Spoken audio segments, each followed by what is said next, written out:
ইয়া আইয়ুহাল ইনসানু ইন্নাকা কাদিহুন ইলা রাব্বিকা কাদহান ফামুলাকি, আল্লাহর সাথে মোলাকাত হবেই হবে। জি।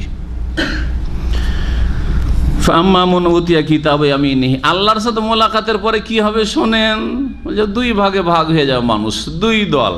জি জি, আসহাবুস সাইর আর আসহাবুন নাইম। জি, হয় নিয়ামতওয়ালারা আর না হলে আগুনওয়ালারা, জাহান্নামওয়ালারা।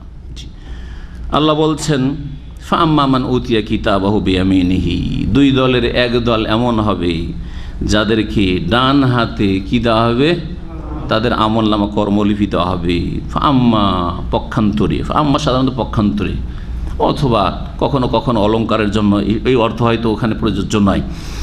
যেহেতু দুই ভাগে ভাগ করা হচ্ছে তখন আম্মা দিয়ে বর্ণনা করা হচ্ছে। ফাম্মা মান উতিয়া কিতাবাহু বিয়ামিনিহি, সুতরাং যার ডান হাতে তার আমলনামা দেওয়া হবে, ফাসাউফা ইউহাসাবু হিসাবান ইয়াসীরা, তাদের হিসাব সহজভাবে নেওয়া হবে, তাদের হিসাব সহজভাবে নেওয়া হবে। ইয়াসির মানে সহজ, আর হাসাবা ইউহাসাব মানে হিসাব নেওয়া, হিসাব নেওয়া হবে সহজভাবে। ওয়ায়ানকালিবু ইলা আহলিহি মাসরুরা, এবং ফিরে আসবে নিজ পরিজনে, নিজ পরিবার পরিজনের কাছে। কোথায়? জান্নাতে। হিসাব সহজ হয়ে গেল, জান্নাতে ফিরে আসলো। জান্নাতে দেখছে যে আমি এসছি, আমার পরিবার, আমার স্ত্রীও মাশাআল্লাহ নেক জান্নাতি, আমার ছেলে মেয়েরাও নেক ছিল, ওরাও জান্নাতি, আমার বাপ মাও নেক ছিল জান্নাতি, ভাই বেরাদর সব খেয়ে নিও। আবার দুনিয়ার ওই জগৎ, ওর চাইতে কত কত গুণ উন্নত জগৎ, তা সবকে পেয়ে গেছে আবার একসাথে জান্নাতে, যদি জান্নাতি হয় তাহলে। আর যারা যারা জাহান্নামী চলে গেছে জাহান্নামে। জি, তো এইখানে আহাল মানে তাহলে জান্নাতি যারা পরিবারের দুনিয়ার সদস্য ছিল, দুনিয়ার পরিবারের সদস্য ছিল, কিন্তু তারাও জান্নাতি হয়েছে, ওদের কাছে জান্নাতে ফিরে আসবে নিজের আমল নামা নিয়ে, আনন্দের সাথে ফিরে আসবে, মাসরুরান, আনন্দিত হয়ে, প্রফুল্লিত হয়ে। জি হ্যাঁ, ওয়ায়ানকালিবু ইলা আহলি, নিজের পরিবারে ফিরে আস, মাসরুরান, বড় আনন্দের সাথে, খুশির সাথে। এটা একটা তাফসির। আর একটা তাফসির হচ্ছে এখানে আহাল বলতে দুনিয়ার আহাল নয়, দুনিয়ার পরিবার পরিজন নয় যারা জান্নাতে গেছে, বরং এখানে আহাল বলতে জান্নাতে যে নিয়ামতের আহালগুলি রয়েছে, হুরে ইন এবং গিলমান। গিলমানের কথা, গিলমান গোলামের ও বচন, যারা সেবক সেবিকা হবে। আল্লাহ রাব্বুল আলামিন বলেছেন গিলমানুল্লাহ কান্নাহুম লুন, গিলমানের কথা কোনো জায়গায় গিলমান শব্দ দিয়ে এসছে, কোনো জায়গায় এসছে উইলদান মুখাল্লাদুন বিআকওয়াবি ওয়াবারিক, চারিদিকে শুধু ঘুর ঘুর করবে আর ঘুরবে, বলতে হবে না যে এটা নিয়ে এসো, এটা নিয়ে এসো, কী লাগবে আগে থেকেই রেডি হয়ে আছে। জি হ্যাঁ, তো এদেরকে বোঝানো হয়েছে জান্নাতের খাদেম এবং জান্নাতের সঙ্গী সঙ্গিনী, ওদের কথা এখানে বোঝানো হয়েছে। ওয়ানকালিবু ইলা, বড়ই আনন্দের সাথে ফিরে আসবে জান্নাতে, জান্নাতীরা। এই সহজ হিসাবটা কি এটা বুঝতে হবে, তাই না? সহজ হিসাব মানে কি বুঝেন?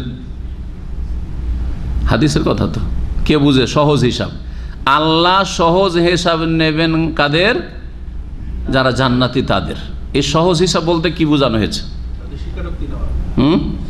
স্বীকারোক্তি নেওয়া। আর হাদিসের শব্দটা এসছে আরজ, মানে আল্লাহর সামনে কি করা হবে? পেশ করা হবে, আমল নামা পেশ করা হবে ওকে। আর আরেকটা পেশ করা হচ্ছে আল্লাহর সামনে আপনাকে পেশ করা হবে, মানে হাজিরা দিতে হবে, হাজিরা আল্লাহর সামনে দিতে হবে। জি, ইয়ারিজু নাফসাহু, আল্লাহর সামনে ওকে পেশ করা হবে এবং আল্লাহ রাব্বুল প্রত্যেককে একা একা জিজ্ঞেস করবেন, জান্নাতে কিছু গুনাহ করেছে, আমেলতা কাজা ফি ওমে কাজা, অমুক তারিখে অমুক সময় এই কাজগুলি করেছো, অমুক যাই করেছো। একটা হাদিস রয়েছে, সেই হাদিস, বান্দা জান্নাতি কিন্তু কিছু গুনাহ ভুল ভ্রান্তি হয়েছে। জি হ্যাঁ, তার নেকি অনেক রয়েছে, তওবা করেছে, আমলনামা কিছু গুনাহ আছে, আল্লাহ বলবেন যে এগুলো করেছে, এগুলো করেছো, ভয় এত ভীত হবে, ভাববে যে আমার সর্বনাশ হয়ে গেছে, আর বাঁচবো না, জাহান্নামে যেতে হবে। যখন খুব ভয়ে ভীত থাকবে তখন আল্লাহ বলবেন তাকে সান্ত্বনা দিয়ে যে শোনো, দুনিয়াতে কিন্তু তোমাকে লজ্জিত করিনি, তোমাকে অপদস্থ করিনি, মানুষকে জানতে দিইনি যে তুমি এইরকম পাপ করতে, লুকিয়ে লুকিয়ে মোবাইলে ওই মহিলার ছবি দেখতে, লুকিয়ে লুকিয়ে ইন্টারনেটে তুমি ফিল্ম দেখতে, হ্যাঁ এইসব জানতে দিইনি কাউকে যে তুমি এত এইসব খারাপ কাজ করেছো। অনেক তোমার মান ইজ্জত ঢেকে রেখেছি দুনিয়াতে, সাতার তো আলাইকা ফিদ দুনিয়া, দুনিয়াতে আমি ঢেকে রেখেছিলাম তোমার মান ইজ্জত, আর আজকে তোমার এই গুনাহগুলি মাফ করে দিলাম। জি, কিন্তু এটা কার হবে? আমার আপনার সকলের নিশ্চয়তা আছে যার নেক আমল অনেক বেশি। ইন্নাল হাসানাত ইউযহিবুনা সাইয়্যাত, কোরআনে কারিমে আল্লাহর ঘোষণা। নিশ্চয়ই নেকিগুলি গুনাহগুলিকে কি করে দেয়? মিটিয়ে দেয়, মুছে দেয়। অনেক নেকি যখন হবে তাহলে অনেক নেকির পরিমাণ অনেক বাড়াইতে হবে, যে নেক কাজ অনেক বাড়াইতে হবে। তারপরে ইচ্ছা করে আমরা ভুল করব না, ইচ্ছাকৃত কিছু ভুল হয়ে যাচ্ছে, যখনই মনে হবে যে আমি তো ভুল করে ফেললাম, তওবা ইস্তেগফার করবেন যথাসাধ্য। অনেক সময় তওবা ইস্তেগফার ভুলে গাফেল হয়ে থেকে গেলে তওবা করাই হইল না, হ্যাঁ ওগুলো তখন আল্লাহ বলবে যে এই কাজগুলি করেছো, কিন্তু আল্লাহ মাফ করে দিবেন, কারণ নেকি আপনার অনেক বেশি আছে। আল্লাহ যেন তাদের দল আমাদেরকে শামিল করেন যাদের সহজ হিসাব নেওয়া হবে। জি হ্যাঁ, এই মর্মে একটি হাদিস রয়েছে, শোনাই আপনাদেরকে। হাদিস বুখারী মুসলিমে রয়েছে। মায়েশা রাদিয়াল্লাহু তাআলা আনহা থেকে বর্ণিত, তিনি বলছেন কালা রাসূলুল্লাহ সাল্লাল্লাহু আলাইহি ওয়াসাল্লাম, রাসূল বললেন মান নুকিশাল হিসাব উযযিবা, যার হিসাবে জেরা করা হবে তাকে অবশ্যই আযাব দেওয়া হবে। হিসাবে যদি আল্লাহ জেরা করেন, কেন এটা করলে, কেন, এই কেনটা হচ্ছে জেরা করা, কেন করেছো তুমি যদি এভাবে জিজ্ঞেস করেন, তাহলে উযযিবা অবশ্যই জাহান্নামের আযাবে যাবে, আযাব দেওয়া হবে।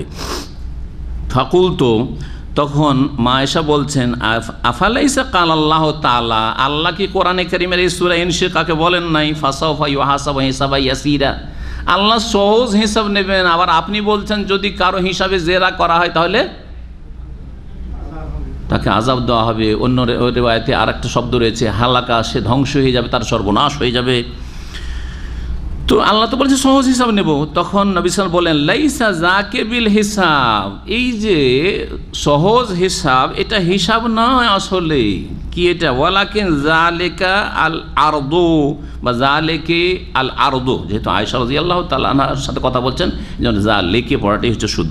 ওয়ালাকিন যালিকে আল আরদু, এটা হচ্ছে আল্লাহর সামনে পেশ হওয়া আর আল্লাহর সামনে হাজিরা দেওয়া, এবং তোমার সামনে আমলনামা পেশ করা, ডান হাতে দেওয়া হবে এবং আমলনামা পেশ করা হবে। মান্নুকিসাল হিসাব ইয়াউমাল কিয়ামাত উযযিবা, আর যার হিসাবে কিয়ামতের দিন জেরা করা হবে তাকে আযাব দেওয়া হবে। এই তো হয়ে গেল জান্নাতি যারা আসহাবুল ইয়ামিন। জি হ্যাঁ, আসহাবুল ইয়ামিনকে দুই ভাগে ভাগ করা যেতে পারে, মানে ডান হাতে আমলনামা পাবে একদল আসহাবুল ইয়ামিন, সূরা ওয়াকিয়াতে 3 ভাগ করা হয়েছে। হ্যাঁ, তো দুই শ্রেণীর লোক জান্নাতি, আসহাবুল ইয়ামিন আর আস-সাবিকুন আল মুকাররাবুন, আস-সাবিকুন আস-সাবিকুন উলাইকাল মুকাররাবুন। তো আল্লাহর নৈকট্য প্রাপ্ত বান্দা তাহলে যারা জান্নাতি তারা দুই শ্রেণী, উচ্চ শ্রেণী জান্নাতি আল মুকাররাবুন, হ্যাঁ মিন ইবাদিহি, আল্লাহর নৈকট্য প্রাপ্ত বান্দা, সিদ্দিকিন, শুহাদা আর সলিহিন, উচ্চ পর্যায়ের সলিহিন। আর একটা হচ্ছে সাধারণ সলিহিন, নেক লোক, কোন রকম নেক ও জান্নাতে চলে গেছে, পাশ করে নিয়েছে, ফার্স্ট ডিভিশন নয়, হ্যাঁ ওই রকম নয়, মর্যাদার নয়, কিন্তু সলিহিন, এরা হচ্ছে আসহাবুল ইয়ামিন। জি, তাহলে যারা জান্নাতি তাদেরকে দুই ভাগে ভাগ করা যেতে পারে। যদি 3 ভাগ করেন তাহলে সূরা ওয়াকিয়ার আলোকে, আর যদি 2 ভাগ করেন কোন সূরাতে বা আয়াতে, এভাবে 2 ভাগ, আসহাবুল ইয়ামিন ও আসহাবুশ শিমাল, ডানপন্থী আর বামপন্থী। আবার আজকালকার রাজনৈতিক পলিটিক্যাল ভাষা নয় এটা, কিন্তু বুঝলেন তো, ডানপন্থী আর বামপন্থী, হ্যাঁ ওটা আলাদা ভাষা, এদের ভাষাগুলো নতুন ভাষায়। কিন্তু কোরআনের ভাষায় আসহাবুল ইয়ামিন ডানপন্থী মানে যাদের ডান হাতে আমলনামা দেওয়া, বামপন্থী কারা? যাদের বাম হাতে পেছন দিক থেকে আমলনামা দেওয়া হবে।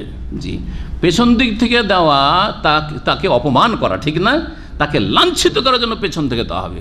কোনো একটা লোক যদি পিছন থেকে ধরেন, হ্যাঁ খারাপ লাগবে না, লাগবে না ওকে? হ্যাঁ, তো ওইভাবে অপমান করা হবে জাহান্নামীদেরকে। জি হ্যাঁ, পেছন থেকে দেওয়া হবে আর বাম হাতে দেওয়া হবে, কোনো বরকতের জিনিস নেই তোমার জন্য। ও আম্মা মান উতিয়া কিতাব ওরা আজাহরি, পক্ষান্তরে যাকে আমলনামা দেওয়া হবে তার পিঠের পেছন থেকে, মানে পেছন দিক থেকে। এই আয়াতে ওরা আজাহরিহি রয়েছে, আর অন্য সূরাতে কি রয়েছে? ও আম্মা মান উতিয়া কিতাবাহু বিশিমালিহি। কোন সূরায় রয়েছে? সূরায়ে আল হাক্কা। মাশাআল্লাহ। তো দুটোর সমন্বয় তাহলে কি হবে? বাম হাতে দেওয়া হবে এবং পেছন দিক থেকে, পেছন দিক থেকে। আসামিদের পেছন থেকে হাত বাঁধা থাকে বেশি, হ্যাঁ সামনে থেকে পেছন থেকে যদি হাত বাঁধা থাকে তো আরও বেশি লাঞ্ছিত করা হবে। পেছন থেকে দেওয়া হবে। ফাসাও ফাইয়াদ ও সবুরা, ও বুঝে নিবে যে অবস্থা খারাপ, তখন সে মৃত্যুকে ডাকবে। সবুর মানে হালাক, ধ্বংস, সর্বনাশ ডাকবে, মানে মৃত্যুকে ডাকবে। মৃত্যুকে ডাকবে। মৃত্যু ডাকা কেমন? এক তো মৃত্যু ডাকা যে হাই যদি মরে যেতাম, হাই যদি মরে যেতাম। যখন মানুষ খুব দুঃখে পড়ে তখন কি বলে? আল্লাহ আর বাঁচতে চায় না, আল্লাহ আর বাঁচতে চায় না, মরে যেতাম, করে না? জি হ্যাঁ, এটা একটা যদি মরে যেতাম, এর আগে মরে যেতাম। জি, ইয়ালাই তিনি কন্তু তোরা মাটি হয়ে যেতাম, কেন এখানে হাজির হয়েছি, আল্লাহ কেন হাজির করেছেন। আর একটা হচ্ছে মানুষ আক্ষেপে কি করে, বলে হাই মরে গেলাম রে, মরে গেলাম, আরে মরে গেলাম আর বাঁচবো না, মরে গেলাম, করে না? তো যখন বাম হাতে পেছন দিক থেকে আমলনামা পাবে তখন এইরকম ভাষাগুলি বলবে, হাই মরে গেলাম, ধ্বংস হয়ে গেলাম, ওরা। জি, ধ্বংসের ডাক ডাকবে। হয় মরে গেলাম বলবে, না হয় মরে গেলে ভালো ছিল, কেন বেঁচে আছি। কিন্তু মত আসবে না, শেষ, মতকে শেষ করে দেওয়া হবে, জবাই করে দেওয়া হবে। জি হ্যাঁ, জাহান্নামে পাঠিয়ে দেওয়ার পরে যখন এইরকম অবস্থা হবে তখন নিজের জন্য ধ্বংস ডাকবে, মরণ ডাকবে, হাই মরে যেতাম, হাই মরে গেলাম। ওয়াসলা সাইরা, জ্বলন্ত আগুনে প্রবেশ করবে। সালা ইয়াসলা মানে প্রবেশ করা, দাখিল হওয়া, আর সাইর হচ্ছে জ্বলন্ত আগুন। ইন্নাহু কানা, কেন জাহান্নামে গেল? আল্লাহ বলছেন ইন্নাহু কানা ফি আহলিহি মাসরুর, যেহেতু সে পৃথিবীতে নিজ পরিবারে বড়ই আনন্দ উল্লাসে ছিল। দেখেন, জান্নাতীরা জান্নাতে যাওয়ার পরে আনন্দ করবে নিজের পরিবার পরিজন নিয়ে, ঠিক না? যারা ডান হাতে আমল না পায়। পক্ষান্তরে জাহান্নামীরা জাহান্নামে কেন গেছে?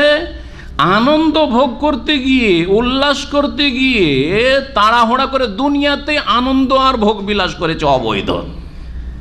তাহলে বোঝা গেল দুনিয়াতে যারা সীমাহীন ভোগ বিলাস করতে চায়, যাদের লাগাম নেই, লাগামহীন চলাফেরা করতে চায়, নিজের স্ত্রী নিয়ে, নিজের ছেলে মেয়ে নিয়ে ইচ্ছা মতো খাবো, ইচ্ছা মতো ঘুমাবো, ইচ্ছা মতো চলবো, ইচ্ছা মতো বলবো, ইচ্ছা মতো করবো, তাই না? যখন ইচ্ছা যা করব, যখন ইচ্ছা যেখানে যাব, হ্যাঁ, যা ইচ্ছা তাই খাবো। এইরকম যারা দুনিয়াতে নাজাইজ ভোগ করবে, জি, ইন্নাহু কানা ফি আহলি মাসরুর, দুনিয়াতে যেহেতু বড় আনন্দিত ছিল সেই জন্য আজকে আযাবে যেতে হবে, জাহান্নামে যেতে হবে। আর দুনিয়াতে যাদের জন্য সামনে বাধা নিষেধ ছিল, এটা জায়েজ নয় ভাই, করব না। জি হ্যাঁ, আপনারও ছেলের জন্মদিবস, আমারও ছেলের জন্মদিবস, আপনি জন্মদিবসে ধুমধাম করছেন, আপনারও বিবাহ দিবস, আমারও বিবাহ দিবস আছে, আপনি ম্যারেজ ডে ধুমধাম করছেন, আমি করছি না, আমার লাগাম লাগানো আছে। করো আল্লাহ বলেছেন না, করো না বলেছেন, লাগাম আছে। আর আপনার লাগাম নেই, লাগামহীন চলছেন আপনি। শুধু দুনিয়াতে খুব যে আনন্দ করেছেন, বৈধ অবৈধ সব রকম আনন্দ করেছেন, হ্যাঁ জি, স্ত্রীর সাথেও স্ত্রী সম্ভোগ করে আনন্দ করেছেন, আর জেনারও আনন্দ করেছে। ইন্নাহু কানা ফি আহলিহি মাসরুরা, খুব আমোদ ফুর্তি করেছো দুনিয়াতে, এখন যাও জাহান্নামের আযাবে যাও। ওয়াসলা সাইরা ইন্নাহু জান্না আল্লাহ ইয়াহুর, এই আনন্দ নাজাইজ আনন্দ, হারাম আনন্দ, পাপের আনন্দ দুনিয়াতে কেন করেছিল? আল্লাহ বলছেন আসলে ব্যাপারটা হচ্ছে ইন্নাহু জান্না, তার ধারণা ছিল আল্লাহ ইয়াহুর, যে সে কখনো ফিরে আসবে না।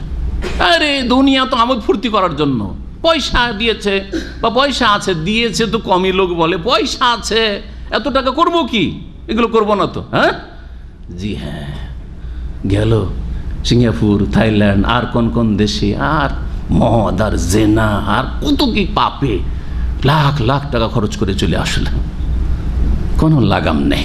জি, লাগামহীন জীবনযাপন। ইন্নাহু জান্না, কেন এগুলো করে? কারণ তাদের ধারণা ছিল, তারা ভেবেছিল, ইন্নাহু জান্না, সে ভেবেছিল আল্লাহ ইয়াহুর, যে কখনো ফিরে, হারা ইয়াহুর মানে ফিরে আসা, রজু, কখনো ফিরে আসবে না, আল্লাহর কাছে ফিরে আসতে হবে না, কোনোদিন প্রত্যাবর্তন হবে না, কোথাও গিয়ে আসামি হইতে হবে না, কে ধরবে, আবার কিসের এইসব কথা, এগুলো হুজুরদের কথা। ইন্নাহু জান্না আল্লাহ ইয়াহুর, জি, হাউর মানে হচ্ছে ফিরে আসা।